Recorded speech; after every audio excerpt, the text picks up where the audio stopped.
Miss, what do you want to buy? I'm not buying anything, I'm selling something. What are you selling, miss? I'm selling myself. 16 years ago, when my mother was pregnant with me, she went back to our hometown with my father to pay homage to our ancestors. However, they encountered bandits on the way. My mother, in order to save my father, led the bandits away by herself. My father was rescued, but my mother, although she was saved in the end, was violated by the bandits while she was pregnant with me. The bandits had no humanity. Everyone said that my mother should have hanged herself with a rope after losing her virtue, but she refused. For the sake of me in her womb, she struggled to live on. My father, for the sake of his reputation, couldn't divorce her himself because it was my mother who saved him. If he divorced her, it would be seen as a breach of faith, which would hinder his official career, so he had my mother sent to a dilapidated and abandoned farm outside the capital, claiming it was to let her rest in peace and avoid gossip while she was pregnant. But that farm was in a state of disrepair and long abandoned. It was far from a good place to rest and give birth. After half a year, when my mother was forgotten by everyone, my father remarried his teacher's daughter in a grand ceremony. On the day of his new marriage, my mother gave birth to me. My mother and I lived in a remote village for 8 years. During those 8 years, my father never came once. Only 2 maidservants took care of us, but in fact, they were just guarding us, not allowing us to run around freely or have contact with outsiders. The village was so remote that the job of guarding us was a hard one. The 2 maidservants were resentful and always took it out on my mother and me. They called my mother a whore and said that she should have killed herself after losing her virtue. They called me a bastard, claiming that I was the result of my mother's affair with another man. My mother would defend me and argue with them, but every time she was beaten until she was covered in bruises. Once, when my mother was beaten again, I sneaked under their bed at night, planning to pretend to be a ghost to scare them. But I overheard them chatting at night and learned that all the insults and beatings were ordered by the second wife of the manor. The purpose was to make my mother and me unable to bear the suffering and commit suicide. It wasn't that the second wife was afraid to kill us, but that she and my father were concerned about their reputation. If we were found dead and any clues were discovered, it would be a handle for others to use against them. My father's career was at its peak and he couldn't afford to take such a risk. So they could only slowly torture us like cutting with a blunt knife, and our suicide would be the best outcome for them. Of course, even if it was discovered that our suicide was caused by the torture of the servants, my father and the second wife could still claim that they lived far away and couldn't control their servants, thus washing their hands of the matter completely. I told my mother about this matter, but she didn't make a fuss. Instead, she began to secretly teach me to read and write, as well as some rules I didn't understand. I was not willing to accept this and wanted to ask my father for confirmation, but my mother sternly stopped me. Defiant, I tried to sneak away, and finally managed to get on the carriage when the manor was sending supplies to the village and followed it back to the manor. It was my first time seeing the Parker Manor. It was magnificent with carved beams and painted pillars. I was wearing tattered clothes, and was treated as a beggar and kicked out. Right at the entrance of the manor, I saw my father coming back in a sedan chair with a delicate and pretty little girl. I went up to call my father, but was kicked down by his guards. My father looked at me with disdain and ordered someone to send me back to the village. His tone was cold and he looked at me as if I were a disgrace. I heard the girl ask my father who I was. My father gently told her, "Just a beggar. Beggars are dirty. Emily doesn't look at them, or she'll dirty her eyes."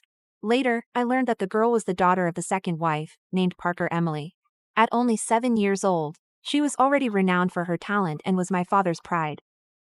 At the age of 8, I still naively believed that as long as I studied hard, I could be as favored by my father as Parker Emily.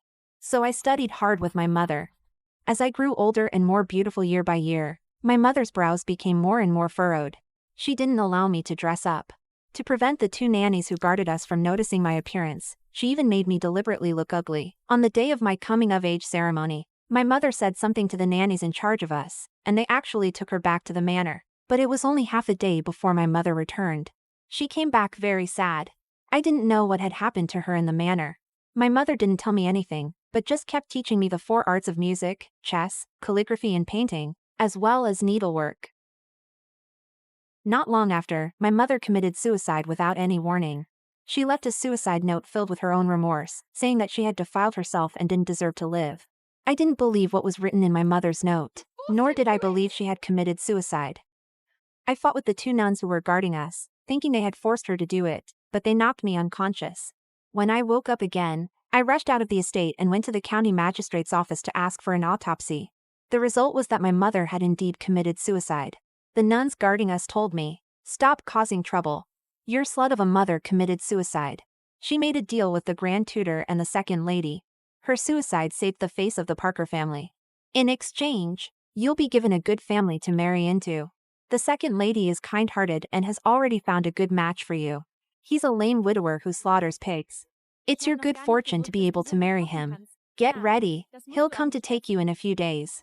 The nuns smiled smugly, seemingly happy that they wouldn't have to continue guarding me and my mother.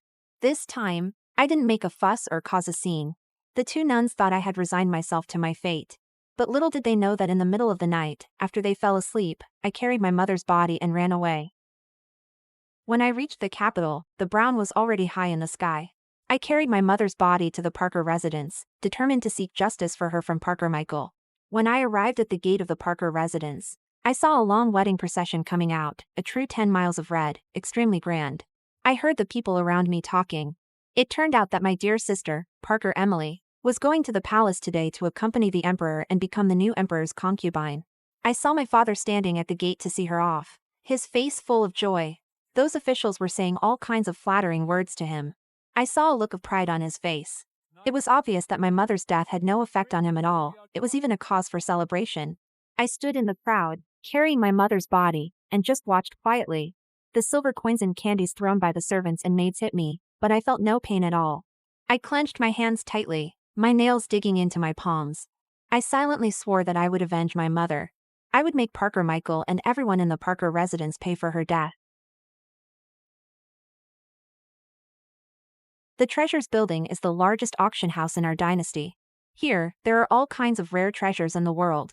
There is nothing that the Treasures Building cannot obtain, and there is nothing that the Treasures Building dares not auction. No one knows who is behind the Treasures Building, but neither the sons of nobles nor the descendants of noble families dare to be unruly here. At this moment, I am standing on the top floor of the Treasures Building, looking at the manager Brown in front of me. Miss, what do you want to buy? I'm not buying anything. I'm selling something. What are you selling, miss? A thing worth 500,000 tiles. Can you make the decision? Although I'm just the manager, I can make the decision for Fiverland tile. Please tell me what you want. I'm selling myself. Missner, please don't do ace. I'm the eldest daughter of the current Prime Minister and the elder sister of the Imperial Convent. I'm worth 500,000 tangs. Now I want to sell myself to bury my mother. This news will make the treasures bilk of the entire capital and your reputations even higher. This deal won't be a loss for you. The Treasures Building claims that there is nothing you dare not auction. Now, do you dare to take on this deal? Miss, please wait a moment. He left, obviously to consult the owner behind the Treasures Building. After about the time it takes to drink a cup of tea, Brown returned and said, Miss, we'll take your deal. The auction will start in 3 days.